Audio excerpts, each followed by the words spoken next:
5, 4, 3, 2, 1, 0.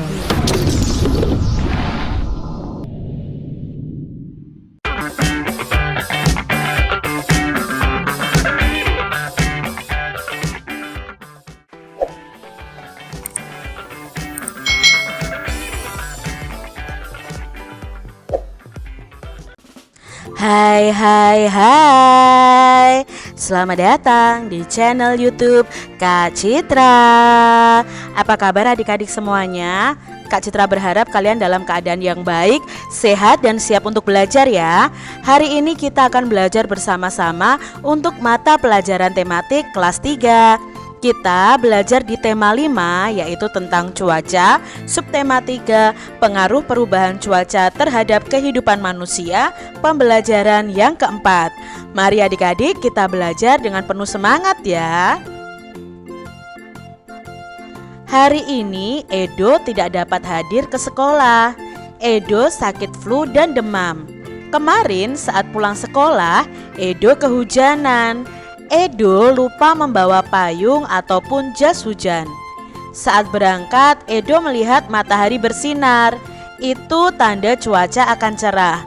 Untuk itu, Edo tidak menyiapkan payung ataupun jas hujan. Ternyata saat siang hari, langit berubah kelam. Pulang sekolah, hujan turun cukup deras. Perubahan cuaca membuat kondisi tubuh Edo juga berubah. Adik-adik, apakah kalian pernah mengalami sakit flu atau demam? Apakah kalian pernah kehujanan lalu kalian merasakan sakit? Kadang dengan adanya perubahan cuaca, kondisi tubuh kita itu juga mengalami perubahan. Nah, mungkin yang awalnya panas jadi dingin seperti itu cuacanya, maka tubuh kita juga akan beradaptasi. Bisa jadi kalau kondisi tubuh kita, daya tahan tubuh kita tidak dalam kondisi yang baik, maka kita bisa terkena penyakit. Pernahkah adik-adik mengalami hal seperti Edo? Mungkin pernah ya adik-adik ya. Nah, kita baca bacaan tentang perubahan cuaca. Cuaca saat ini memang mudah berubah. Hujan turun sepanjang hari. Saluran air tak mampu menampung air hujan. Manusia sering membuang sampah sembarangan. Saluran air tersumbat, lingkungan pun menjadi banjir. Saat musim kemarau, panas matahari itu terasa terik adik-adik. Hujan tak turun hingga waktu yang lama. Kekeringan melanda wilayah suatu daerah. Cuaca seperti ini dapat memengaruhi kondisi kesehatan manusia. Untuk itu, kita semua harus menjaga kondisi tubuh kita. Caranya dengan makan makanan yang bergizi. Kita pun harus berolahraga secara teratur. Jangan lupa juga untuk beristirahat dengan cukup. Adik-adik, kalau cuaca sering berubah seperti ini, kita harus menjaga kondisi tubuh kita supaya tetap sehat dan tetap fit adik-adik. Ya, caranya dengan makan makanan yang bergizi, dengan olahraga yang teratur, lalu dengan istirahat yang cukup supaya kondisi tubuh kita itu baik saat menghadapi cuaca yang berganti-ganti. Adik-adik, kita akan temukan kata-kata yang berhubungan dengan cuaca dari bacaan tadi, lalu kita akan mencari tahu apa makna dari kata tersebut. Kata yang pertama yang akan kita cari tahu arti atau maknanya adalah kata banjir. Nah, banjir ini artinya apa ya? Kita sering mendengar kata banjir, tapi kita belum tentu mengetahui arti atau makna dari banjir. Nah, banjir menurut Kamus Besar Bahasa Indonesia itu artinya air yang banyak dan deras, kadang meluap. Nah, di sini ya, airnya meluap sehingga membanjiri perumahan. Begitu ya adik-adik ya. Nah, buatlah kalimat dengan kata banjir ini. Contoh dari Kak Citra kalimatnya. Pada musim hujan, daerah itu sering dilanda banjir. Kata yang kedua adik-adik, di sini ada kata hujan.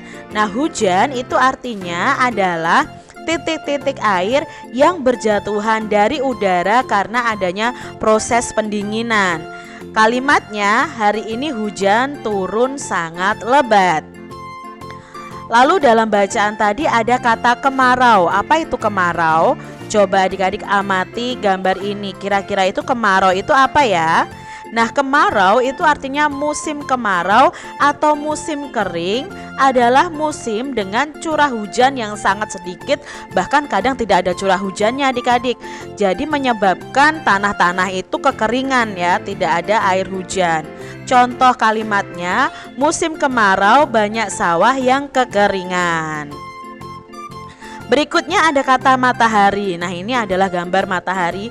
Sebenarnya seperti ini adik-adik. Nah, matahari itu artinya adalah benda angkasa atau titik pusat tata surya berupa bola berisi gas yang mendatangkan terang dan panas pada bumi. Nah, kalimatnya contoh dari Kak Citra ya, matahari terbit dari timur, misalnya seperti itu. Lalu ada kata kekeringan. Nah, ini kekeringan itu artinya keadaan kekurangan pasokan air pada suatu daerah dalam masa yang berkepanjangan. Contoh kalimatnya, pada musim kemarau banyak desa yang kekeringan. Adik-adik, memiliki sahabat itu pasti sangat menyenangkan ya, apalagi jika berasal dari berbagai daerah di Indonesia. Dayu dan teman-teman bersahabat dengan Komang di Bali. Mereka akan membantu para pengungsi Gunung Agung Bali.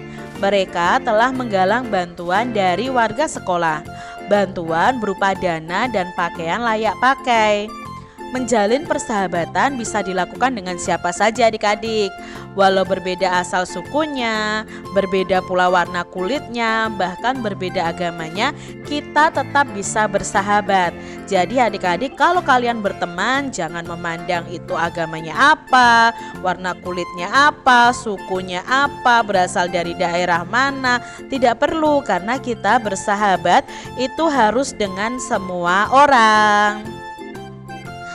Identifikasi keberagaman suku bangsa di sekolahmu. Coba adik-adik tanyakan kepada teman-temanmu asal daerah mereka dan suku bangsa mereka.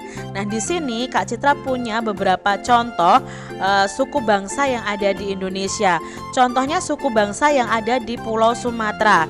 Itu ada suku Gayo, Minangkabau, Batak, Simeulue, Palembang, dan Lampung. Lalu di Jawa itu ada suku Betawi, suku Sunda, suku Jawa, suku Madura, suku Tengger.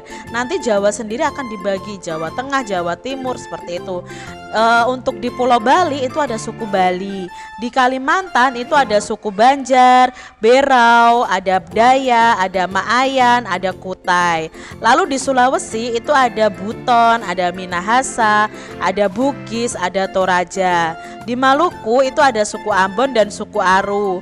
Di Nusa Tenggara ada suku Rote, suku Sasak, suku Bima, suku Flores. Dan di Papua itu ada suku Dani dan suku Asmat. Nah, ini adalah contoh-contoh suku-suku yang ada di Indonesia. Ya, ini ada suku Asmat, ada suku Bali, suku Jawa, suku Minang, suku Makassar, suku Betawi, suku Madura, suku Dayak, dan suku Sunda. Kalian bisa mencari informasi lebih lanjut tentang suku-suku yang ada di Indonesia. Nah, adik-adik bisa mencari informasi tentang asal dan kebiasaan suku dari teman kalian. Wawancarai 2 teman kelas kalian nih. Kalian buat dulu pertanyaannya, apa saja wawancara atau pertanyaan yang akan kalian sampaikan saat wawancara. Misalnya, siapa namamu, di kota apa tempat lahirmu, dari mana ayahmu berasal, dari daerah mana ibumu berasal, apa kebiasaan masyarakat daerah asal ayahmu, apa kebiasaan masyarakat daerah asal ibumu, misalnya seperti itu adik-adik. Jadi kalian akan lebih mengenal suku-suku yang ada di Indonesia melalui suku-suku dari teman-temanmu. Cuaca cerah siang ini, Edo dan teman-teman bermain sambil melakukan gerakan berayun dan memutar. Mereka melakukannya pada dahan pohon yang ada di sekolah. Nah, ini yang dilakukan Edo dan teman-temannya. Gerakan ini dilakukan dengan cara berikut. Pertama, berdiri tegap, lalu rentangkan kedua tangan ke atas. Genggamlah dahan kayu pohon dengan kuat. Lalu berayunlah ke depan dan ke belakang seperti ini adik-adik, sebanyak ayunan. Nah, lalu melompatlah sambil melepaskan genggaman. Lakukan gerakan memutar setengah lingkaran, kemudian mendaratlah dengan sempurna. Nah, untuk melakukan gerakan ini adik-adik harus dengan pengawasan orang dewasa, boleh keluarga kalian atau boleh guru kalian. Jadi jangan kalian lakukan sendiri karena akan berbahaya untuk kalian. Demikian tadi adik-adik pembahasan kita di tema 5, subtema 3, pembelajaran yang keempat. Semoga video pembelajaran ini bermanfaat untuk adik-adik semuanya.